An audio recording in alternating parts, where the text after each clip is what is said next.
You're listening to the Hour of the Time. I'm William Cooper. Ladies and gentlemen, this is the first of the series of taped broadcasts that I discussed with you last night. So tomorrow night you will hear me wish you a happy Thanksgiving, because this tape was supposed to have run last night, and tomorrow night's tape was supposed to have run tonight.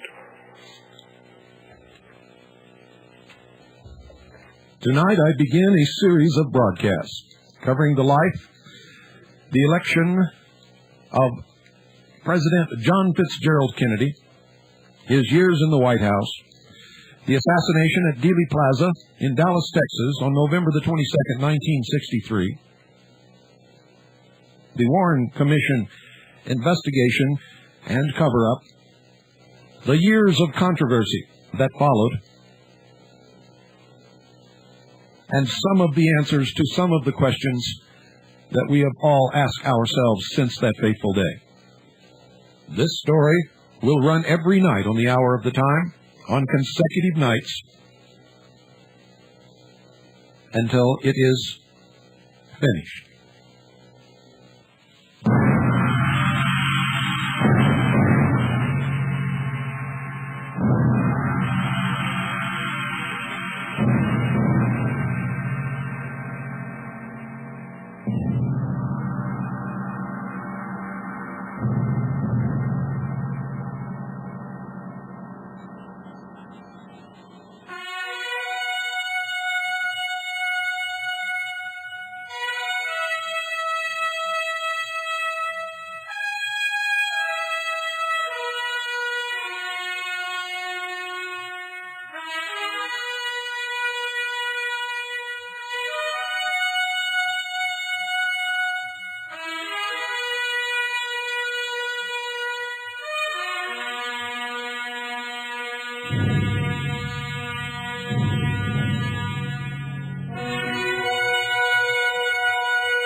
Ladies and gentlemen, few men in public life have ever displayed such wit in their writings and speeches as the late John Fitzgerald Kennedy.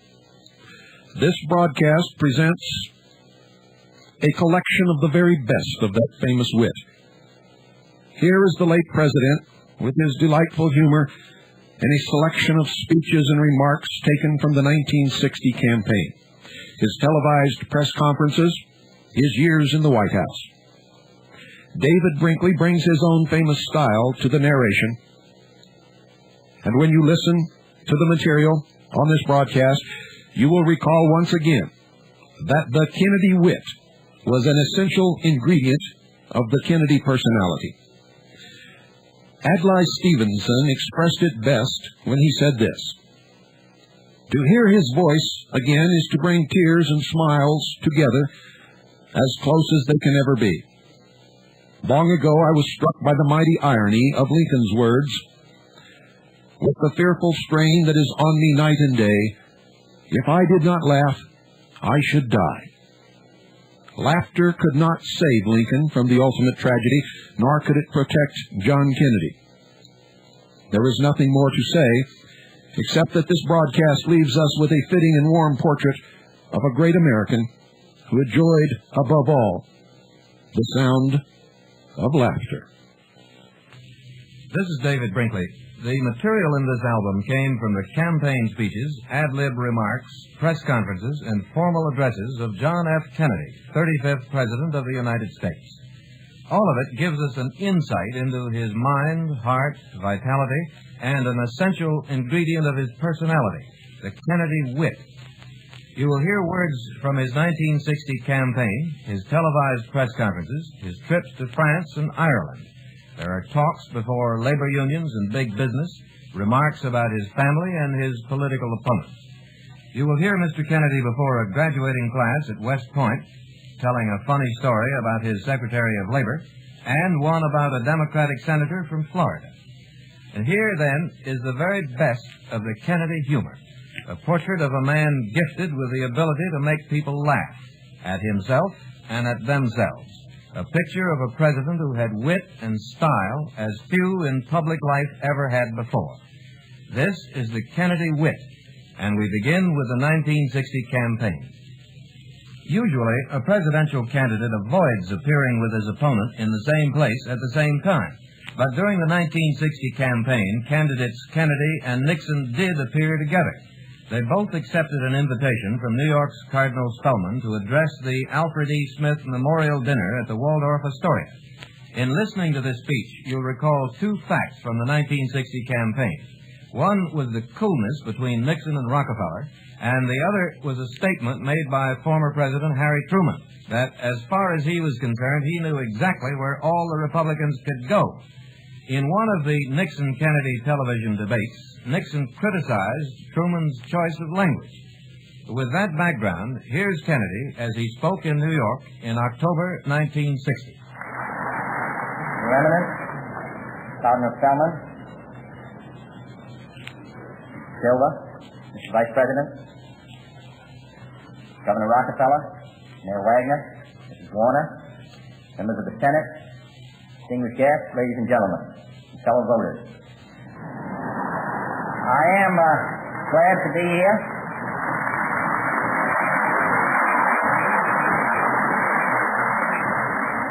I'm glad to be here at this notable dinner once again, and I'm glad that Mr. Nixon is here also.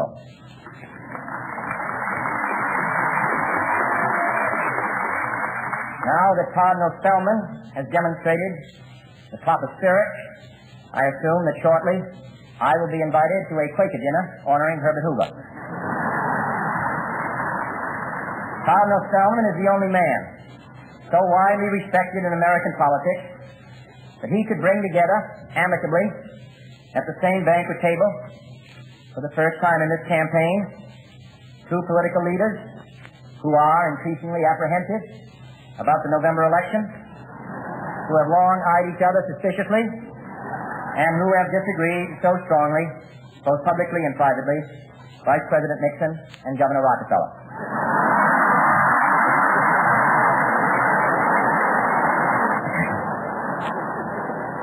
Mr. Nixon, like the rest of us, has had his troubles in this campaign. At one point, even the Wall Street Journal was criticizing his tactics. That's like the Observatory Romano criticizing the Pope. But I think the worst news for the Republicans this week was that Casey Stengel had been fired. It just shows that past experience doesn't count.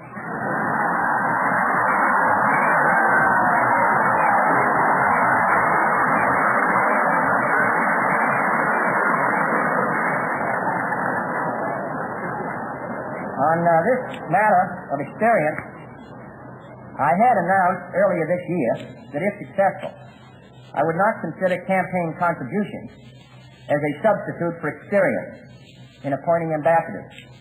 Ever since I made that statement, I haven't received one single cent from my father.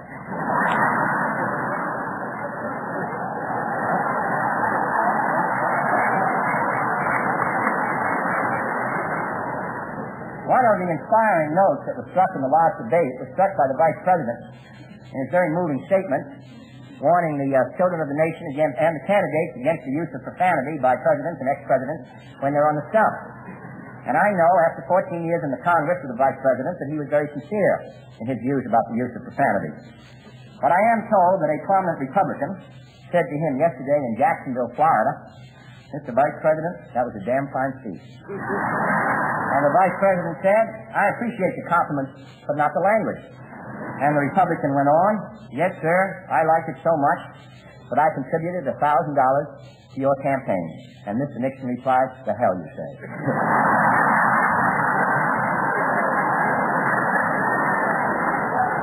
However, I would not want to give the impression that I'm taking former President Truman's use of language lightly. I have sent him the following wire. "Dear Mr. President, I have noted with interest your suggestion as to where those who vote for my opponent should go. While I understand and sympathize with your deep motivation, I think it is important that our side try to refrain from raising the religious issue." When the Democrats met in Los Angeles for their 1960 convention, Kennedy's strongest opponent for the nomination was Lyndon Johnson. When Hubert Humphrey withdrew from the race after his defeat in West Virginia, sentiment for Johnson, especially in the South, began to grow. What you will hear now are Mr. Kennedy's remarks before a joint meeting of the Texas and Massachusetts delegations assembled to hear the views of the two leading candidates, Kennedy and Johnson. I'm glad we're not going to put these speeches to a vote after looking at Massachusetts and at the Texas delegates today. Let me just say that I appreciate what Senator Johnson had to say. He made some general references to perhaps the shortcomings of other presidential candidates, but as he was not specific, I assume he was talking about some of the other candidates and not about me.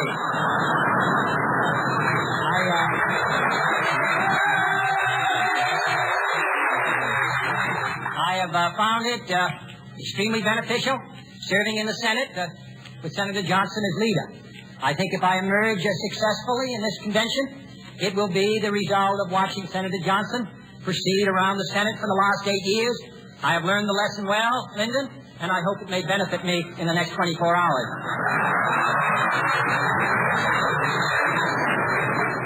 It is true that Senator Johnson made a wonderful record in answering those quorum calls, and I want to commend him for it. I was not present on all those occasions. I was not majority leader.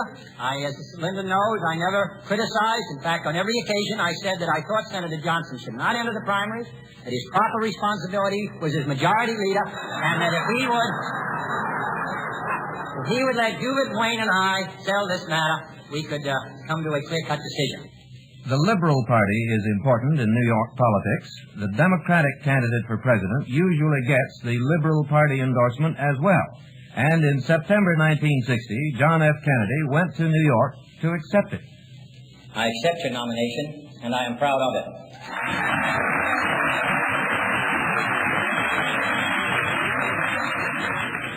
I am proud to be the only candidate in 1960 with a nomination of two political parties, although I'm not certain how many tickets are now headed in how many states. by Senator Goldwater. We had an interesting convention at Los Angeles, and we ended with a strong Democratic platform, which we called the Rights of Man. The Republican platform has also been presented. I do not know its title, but it has been referred to as the power of positive thinking.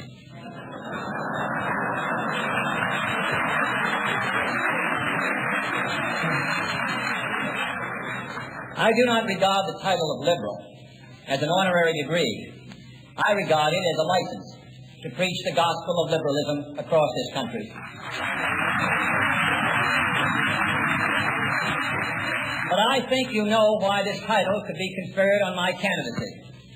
Just before you met, a weekly news magazine with wide circulation featured a section entitled Kennedy's Liberal Promises and described me, and I quote, as the farthest out liberal Democrat around, unquote.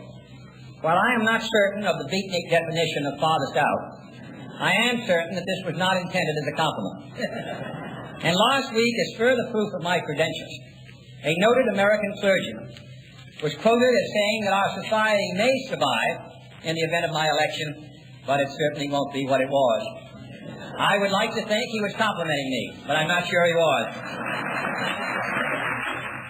Prior to the 1960 convention, former President Truman said at a press conference Senator Kennedy was not his first choice for the nomination. Here's Mr. Kennedy's comment. The last conversation to which he referred an independence was less precise than that. He said we must all join together to secure the best man. I did not feel that on that occasion he was asking me to step aside.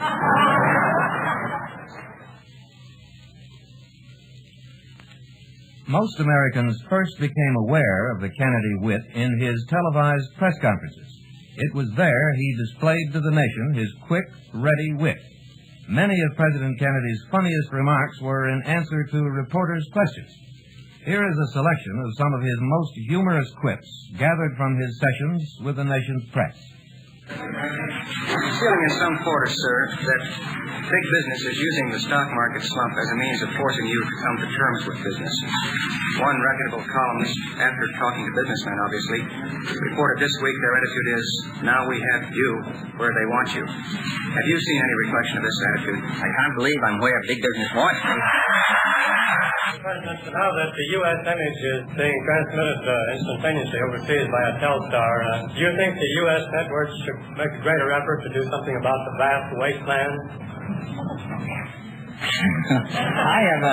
I'm going to leave Mr. Minow to argue the wasteland issue, I think. Mr. President, the practice of managed news is attributed to your administration. Mr. Salinger says he don't know how to define. Will you give us your definition and ask us why you find it necessary to practice it? You are charging us with something, Miss Gray, and you're asking me to define what it is you're charging me with. I think you might. Let me just say that we've had very limited success in managing the news, if that's what we've been trying to do. And perhaps you tell us what it is that you object to in our treatment of the news. Are you asking me? Yes. Well, I don't believe in managed news at all. I thought we ought to get everything we want. Well, I think we should do, Miss Gray. I'm for that.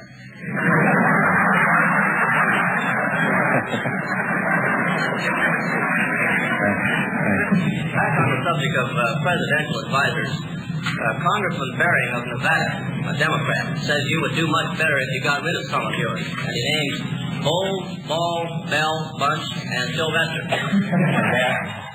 Well, he has a fondness for alliteration and for bees. And I would not add Congressman Bering to that list, but as I have a high regard for him and for the gentleman that he named. But Congressmen are always advising presidents to get rid of presidential advisors. That's one of the most constant threads that run through American history. And presidents ordinarily do not pay attention, and nor do they in this case. Two books have been written about you recently. One of them by Hugh Sidey has been criticized as being too uncritical of you, and the other by Victor Lasky as being too critical of you. How would you review them if you've read them? I thought Mr. Sadi was quite critical, but I haven't read all of Mr. Lasky, except I've just gotten the flavor of it. I've seen it highly praised by Mr. Drummond and Mr. Kroc and others, so I'm looking forward to reading it, because the part that I read was not as brilliant as I gather the rest of it is from what they say about it. Senator Goldwater accused your administration today of falsification of the news in order to perpetuate itself in office. Would you care to comment on what was he referring to? Making a speech here at the Women's National Press Club. And his point was that you and your administration are mismanaging the news and using it to perpetuate yourself in office. Well, as I've said before, I think it would be unwise at this time to answer or reply to Senator Goldwater. I'm confident that he'll be making many charges, even more serious than this one, in the coming months. And in addition, he himself has had a busy week selling TVA and giving permission to suggesting that military commanders overseas be permitted to use nuclear weapons, attacking the president of Bolivia while he was here in the United States, involving himself in the Greek election. So I thought that it really would be not fair for me this week to reply to him.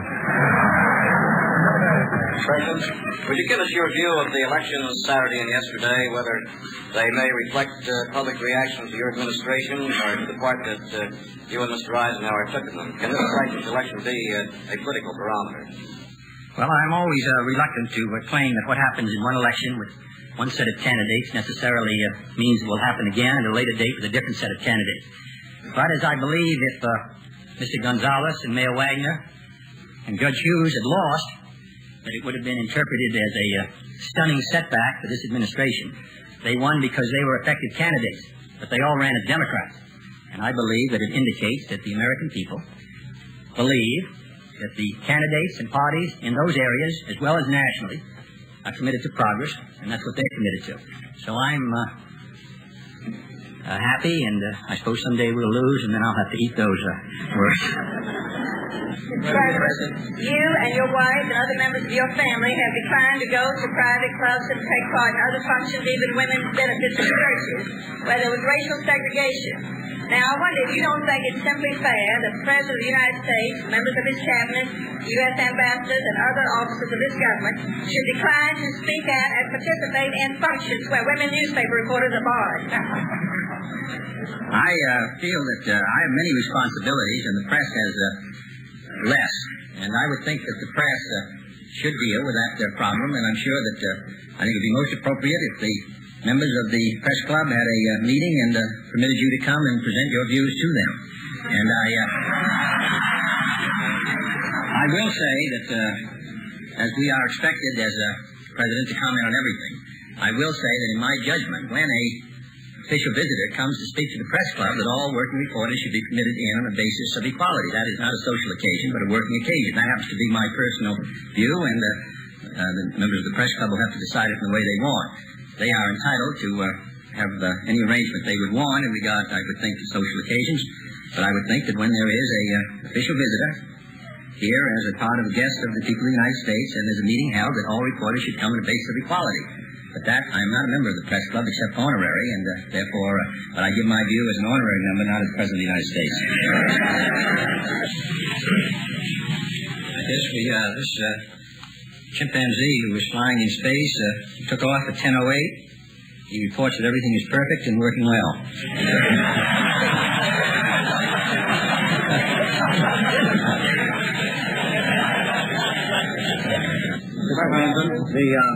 In line, sir, with your statement a moment ago that you hope that the relations between the United States and Russia would improve, Admiral Arleigh Burke is quoted in some newspapers today in an interview in which he makes some rather sharp comments on American and Russian relations, and among other things says that the United States Navy would sail into the Black Sea if it so chose. I'm asking, sir, is this in line with your administration policy that all high officials should speak with one voice? I have been informed, and perhaps Mr. Sargent can correct me, that interview was given on January 12th, which was before the administration took over on January 20th, and before we gave any indication that we would like all statements to be dealing with national security to be coordinated. I would say that this makes me happier than ever that such a directive is going out. President, your brother Ted recently on television said that after seeing the cares of office on you, that he wasn't sure he'd ever be interested in being the president. I wonder if you could tell us whether, if you had it to do over again, you would work for the presidency, and whether you can recommend the job to others. Well, the answer is, the first is yes, and the second is no. I don't recommend it to others. At least for a while. This being Valentine's Day, sir, do you think it might be a good idea to call Senator John Thurmond of South Carolina down to the White House for a heart-to-heart talk? Agreement over censorship of military speeches and what he calls your defeatism of foreign politics. Well, I think that that meeting should be probably prepared at a lower level, and then we could have...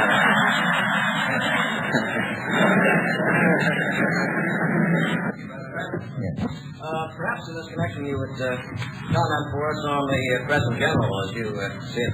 Speaking of your administration, speaking of the issues of the day. Well, I'm reading more and enjoying it less and so on, but I have not complained, nor do I plan to make any general complaints.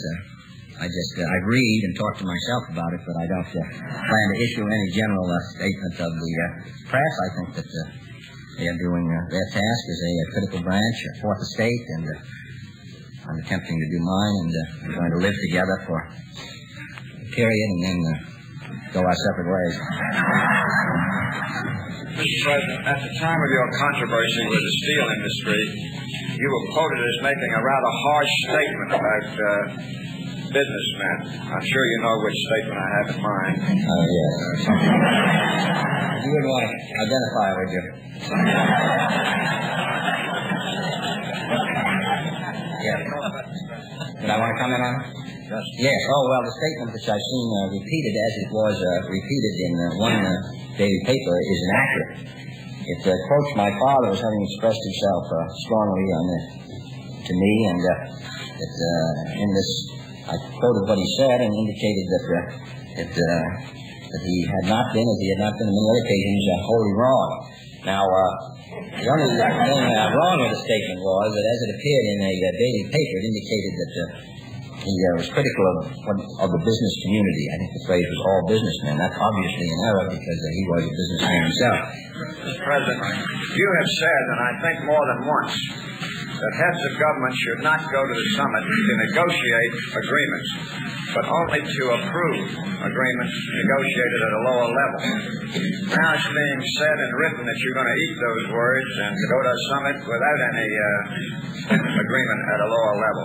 Has your position changed, sir? Well, I'm going to have a dinner for all the people who've written it, and we'll see who eats what.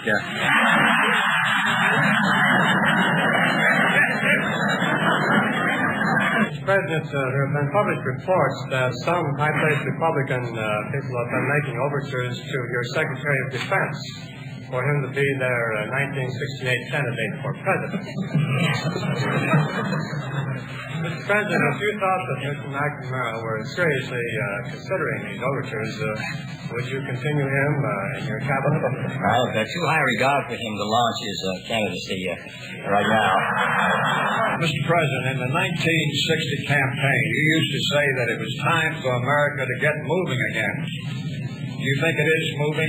And if so, how and where? The reason I asked you the question, Mr. President, that the Republican National Committee recently adopted a resolution saying you were pretty much of a failure. I sure was passed unanimously.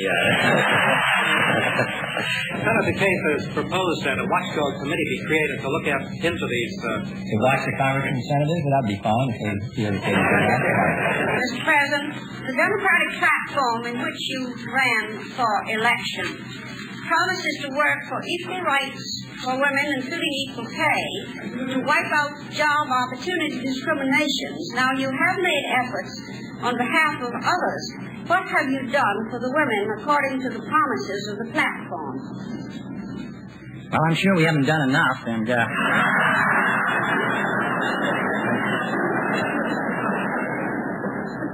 I must say I am a strong believer in equal pay for equal work, and I think that we ought to do better than we're doing, and I'm glad that you reminded me of it, Mr. President.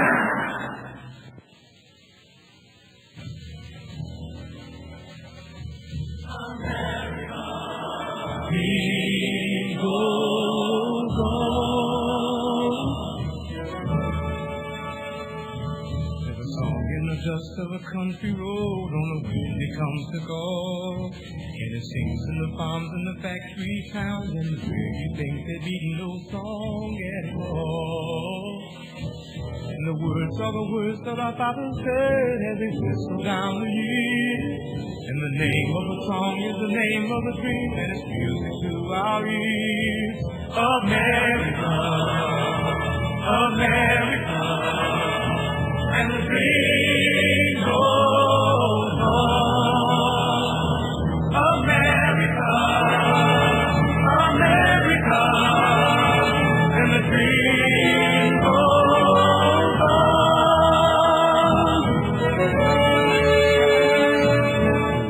That we read on a courthouse wall are the words that make us free. And the more we remember the way we began, the closer we get to the best we can be. Was there ever a time we forgot its worth, all the struggles and the scars? If we leave to the children a sky full of hope and a flag that's filled with stars.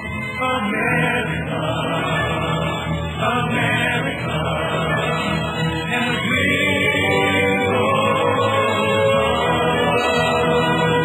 Remember the voice of Jefferson and the sound of Thomas Paine.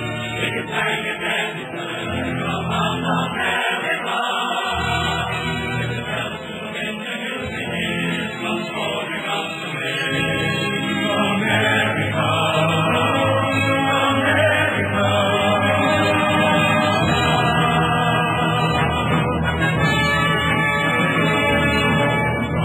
Dust of a country road, the song we must recall. And it sings in the farms and the factory towns, and where you think there be no song at all. And the words are the words that our fathers heard as they whistle down the years. And the name of the song is the name of the dream, and it's music to our ears. America, America.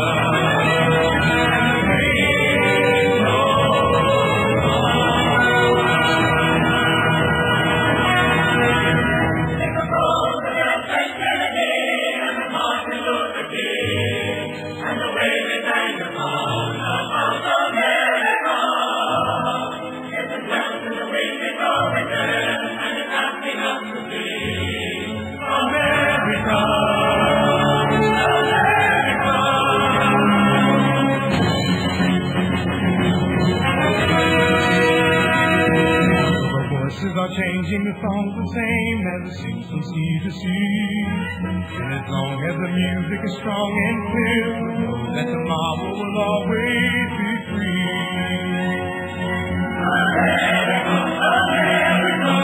In December 1961, President Kennedy went to Bell Harbor, Florida to address the AFL-CIO convention. He was accompanied by Arthur Goldberg, then Secretary of Labor. When Goldberg sat down to listen to the president's speech, he soon found himself the subject of one of his funniest stories. I want to express my pleasure at this invitation as one whose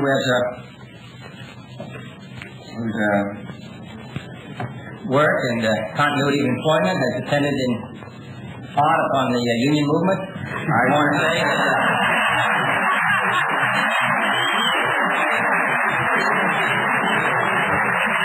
say that I have been on the job training for about 11 months and feel that I have some seniority rights. And I'm delighted to be here with you and with the Secretary of Labor, Arthur Goldberg.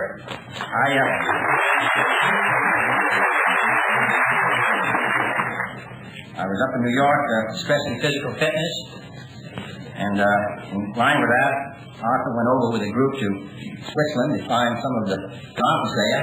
They got all up about 5, and he was in bed. He got up to join them. later, and when they all came back at 4 o'clock in the afternoon, he didn't come back with them.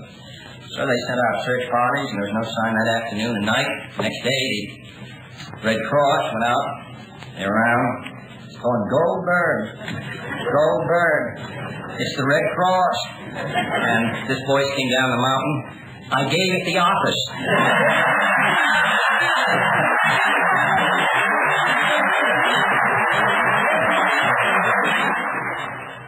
One of the dangers of inviting a president to be the guest of honor at a dinner is that you're not always sure when he will show up. At a fundraising dinner for the Eleanor Roosevelt Cancer Foundation in New York in May 1961, Mr. Kennedy came an hour and a half late, keeping the guests waiting and hungry. But when he did arrive, they heard flashes of some of the best of the Kennedy humor, especially in his reference to the distinguished guests on the dais. I recognize that tonight I bear a heavy responsibility of having kept a distinguished group of Americans who paid $125 for this dinner from that dinner for an hour and 30 minutes. But I will say that, if I may quote an old East Side expression, that what you have lost on the bananas, you are going to make up on the apples. Because this could have been one of the longest dinners in the history of these occasions. Lyndon is good for 45 minutes when he is given a chance. Ambassador Stevenson has been known to go for a very long time. Frank Pace has a long story to tell, and Bob Hope will if called upon. So this might have gone to 1 or 2 in the morning, but because of my imminent journey to Paris, you will be out hungry. Rather unhappy that you will be home early tonight. It is now 1:30 in Paris, and I am due there at 10:30, and I do not believe it would be a good start to keep the general waiting, so I shall be brief. A few days after astronaut Alan Shepard came down to Earth from his historic flight into space, he was honored at the White House. These ceremonies usually are cut and dried, but the president enlivened this one with these remarks, beginning with this one. We have with us today the nation's #1 television performer, who I think on last Friday morning secured the largest rating of any morning show in recent history. Commander Shepard has pointed out from the time that this flight began and from the time this flight was a success that this was a common effort in which a good many men were involved. And I think it does credit to him that he is associated with such a distinguished group of Americans whom we are all glad to honor today, his companions in the flight to outer space. So I think we'll give them all a hand.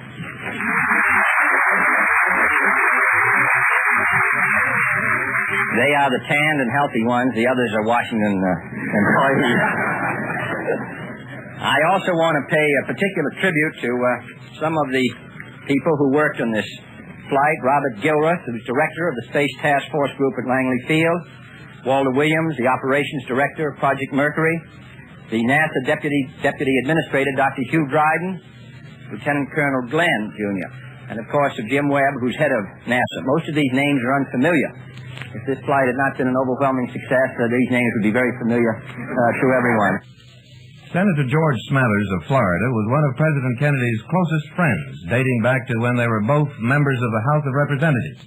The president recalled their friendship in a speech at a Democratic fundraising dinner honoring Senator Smathers in Miami in March 1962.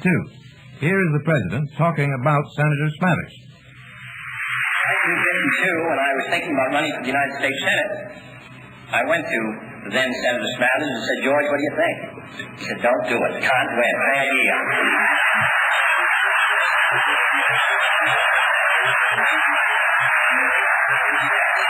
In 1956, I was at the Democratic Convention, and I said I didn't know whether I'd run for vice president or not. So I said, George, what do you think? This is it. They need a young man. George M. So I ran and lost. And in 1960, I was wondering whether I ought to run in the West Virginia primary. Don't do it. They become awfully Darryl. And actually, the only time I really got nervous about the whole matter at Los Angeles was just before the balloting. George came up and said, I think it looks pretty good for you. President Kennedy was in rare form when he addressed the White House Correspondents' Dinner in 1962, shortly after his famous clash with the steel industry over the increase in the price of steel. The increase was eventually canceled, but only after the president went on national television to take his case to the people. In his speech before the correspondents, he satirized his own television address. I have a few opening announcements. First, the sudden and arbitrary action of the officers of this organization in increasing the price of dinner tickets by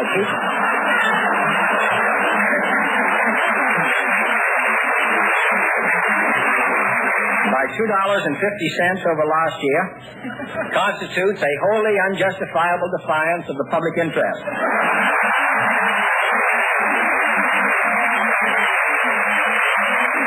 If this increase is not rescinded, but is imitated by the gridiron, radio, TV, and other dinners, it will have a serious impact on the entire economy of this city.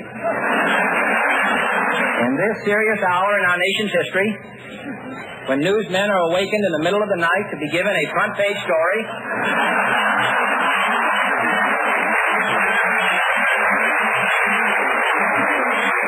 when expense accounts are being scrutinized by the Congress, when correspondents are required to leave their families for long and lonely weekends at Palm Beach,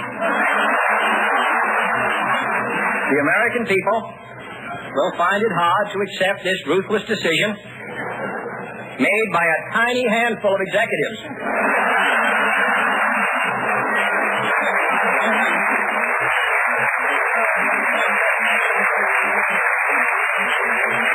Whose only interest is the pursuit of pleasure. I am hopeful that the Women's Press Club will not join this price rise and will thereby force a rescission.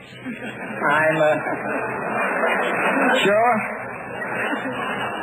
I speak in behalf of all of us in expressing our thanks and very best wishes to Benny Goodman and his group, Miss Gwen Verdon and Bob Force, Miss Sally Ann Howes, Mr. Reed, who has some talent, but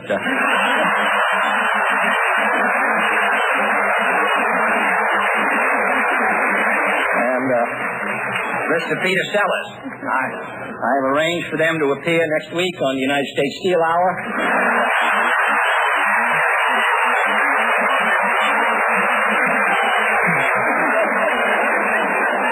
Actually, I didn't do it. Bobby did it, but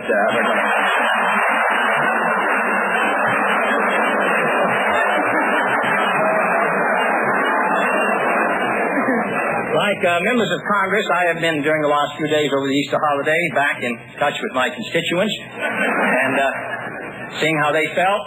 And frankly, I've come back to Washington from Palm Beach, and I'm against my entire program.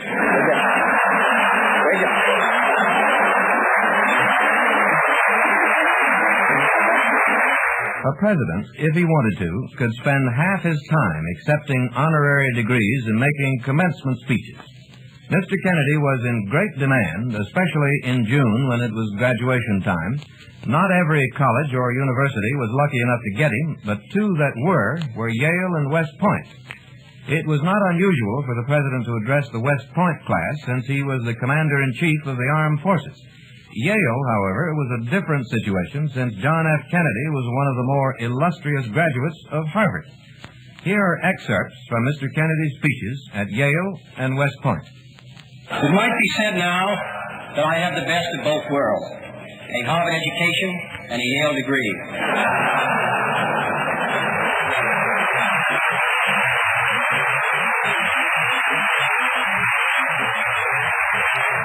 I am particularly glad to become a Yale man because as I think about my troubles, I find that a lot of them have come from other Yale men.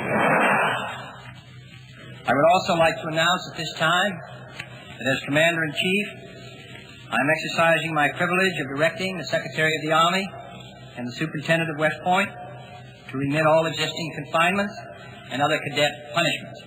And I hope that it will be possible to carry this out till today.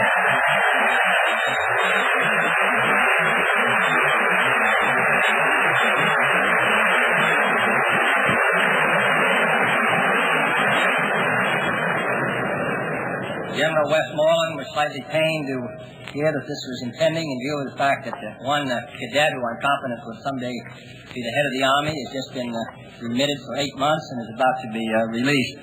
but I'm glad to have an opportunity to participate in the advancement of his military career. I want to say that I wish all of you the greatest success. While I say that, I'm not unmindful of the fact that 2 graduates of this academy have reached the White House, and neither was a member of my party. Until I'm more certain that this trend will be broken, I wish that all of you may be generals and not commander-in-chief. Here are examples of the Kennedy wit taken from speeches he made on 3 separate occasions. The first before an AFL-CIO convention in New York City, then some remarks in 1962 at the University of California, and finally one of the speeches he made on his first trip to Paris in 1961. The other day I read in a newspaper where Senator Goldwater asked for labor support before 2,000 cheering Illinois businessmen. 3 years ago and 1 week, by a landslide, the people of the United States elected me to the presidency of this country. Mr. President, Governor Brown, Dr. Pauley, Mr. Chancellor, members of the Board of Regents, members of the faculty and fellows, students, ladies and gentlemen. The last time that I came to this stadium was 22 years ago, when I visited it in November of 1940 as a student at a nearby small school for the game at Stanford. And we got a much, I must say, I had a much warmer reception today than I did, or my coach prayers did on that occasion. In those days, we used to fill these universities for football, and now we do it for academic events, and I'm not sure that this doesn't represent a rather dangerous trend for the future of our country.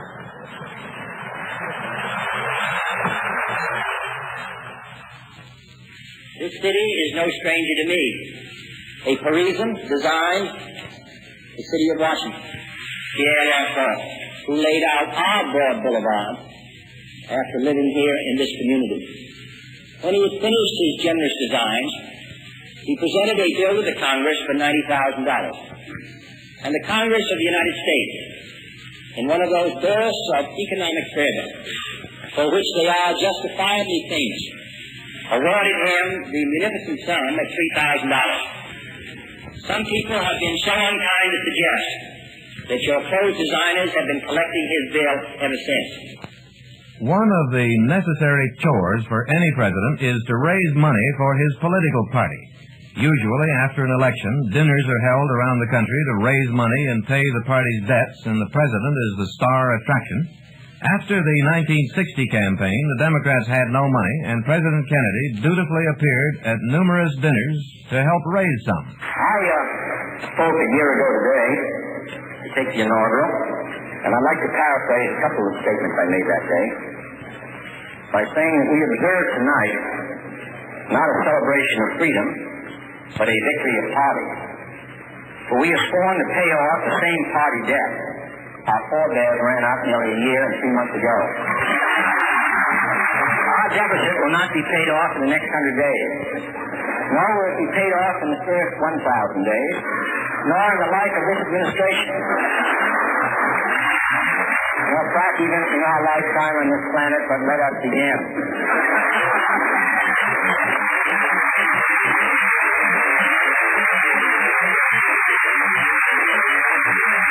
Remembering that generosity is not a sign of weakness, and that ambassadors are always subject to Senate confirmation. For if the Democratic Party cannot be helped by the many who are poor, it cannot be saved by the few who are rich. So let us begin. During the 1960 campaign, the majority of American newspapers supported the Republican candidate, Richard Nixon. Mr. Kennedy was well aware that he was not the choice of most of the people in the audience as he made these remarks to a gathering of newspaper publishers a few months after his inauguration. I appreciate very much your generous invitation to be here tonight. You bear heavy responsibilities these days, and the article I read some time ago reminded me of how particularly heavily the burdens of present-day events bear upon your profession. You may remember that in 1851, New York Herald Tribune, under the sponsorship and publishing of Horace Greeley, employed as its London correspondent an obscure journalist by the name of Karl Marx. We are told that foreign correspondent Marx, stone broke, and with a family ill and undernourished, constantly appealed to Greeley and managing editor Charles Dana for an increase in his munificent salary of $5 per installment, a salary which he and Ingalls ungratefully labeled as the lousiest petty bourgeois cheating. But when all his financial appeals were refused, Marx looked around for other means of livelihood and fame, eventually terminating his relationship with the Tribune and devoting his talent full-time to the cause that would bequeath to the world the seeds of Leninism, Stalinism, revolution, and the Cold War. If only this capitalistic New York newspaper had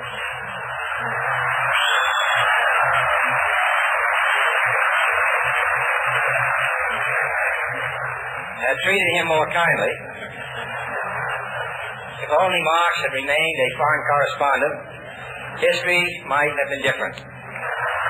And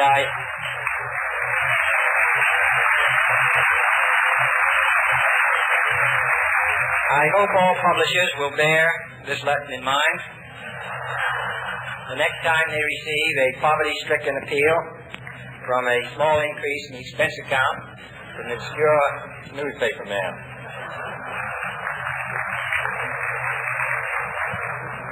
I have selected as the title of my remarks tonight, The President and the Press. Some may suggest that this would be more naturally worded, the President versus the Press, but those are not my sentiments tonight. It is true, however, that when a well-known diplomat from another country demanded recently that our State Department repudiate certain newspaper attacks on his colleagues, it was unnecessary for us to reply that this administration was not responsible for the press, for the press had already made it clear that it was not responsible for this administration.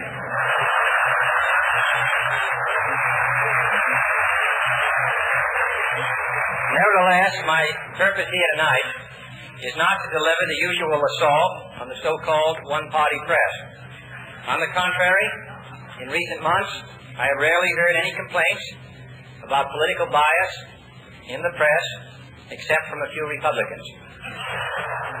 Nor is it my purpose tonight to discuss or defend the televising of presidential press conferences. I think it is highly beneficial to have some 20 million Americans regularly sit in on these conferences to observe, if I may say so, the incisive, the intelligent, and the courteous qualities displayed by your Washington correspondents. Nor, finally, are these remarks intended to examine the proper degree of privacy which the press should allow to any president and his family. If, in the last few months, your White House reporters and photographers have been attending church services with regularity, that has surely done them no harm.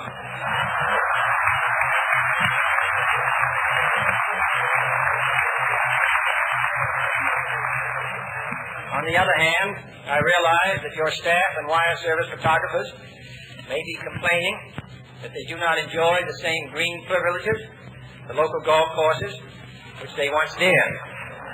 It is true that my predecessor did not object, as I do, to pictures of one's golfing skill in action. But neither, on the other hand, did he ever be a Secret Service man. Whenever he addressed a meeting of the National Association of Manufacturers, President Kennedy knew he was not before the friendliest of audiences. Here he is in December 1961 speaking to an NAM convention. I understand that...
Ladies and gentlemen, the Hour of the Time has been brought to you by Swiss America Trading.